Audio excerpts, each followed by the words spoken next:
অসমের আকাশে যে নামটা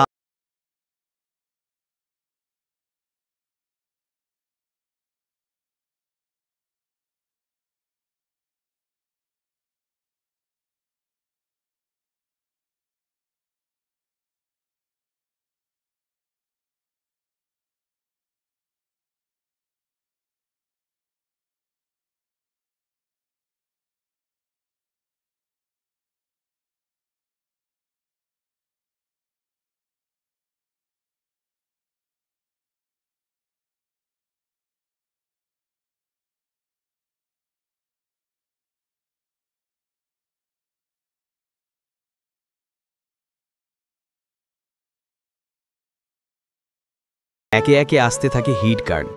অসমিয়া, বাংলা, হিন্দি, ওড়িয়া প্রায় সব ভাষাতেই তার কণ্ঠের জাদু ছড়ায়।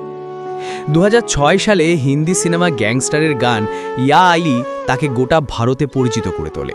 সেই গান তাকে এনে দেয় অসংখ্য পুরস্কার ও কোটি ভক্তের ভালোবাসা।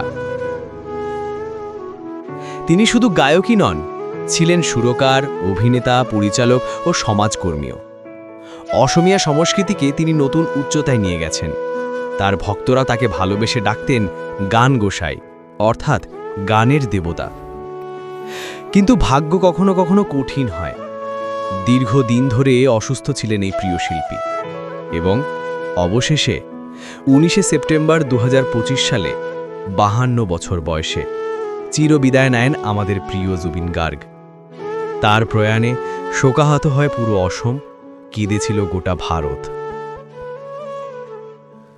জুবিন গার্গ শুধু একজন গায়কই ছিলেন না, তিনি ছিলেন এক অনুভূতি, যিনি শিখিয়েছেন যে সঙ্গীতের কোনো ভাষা নেই, শুধু আত্মা আছে।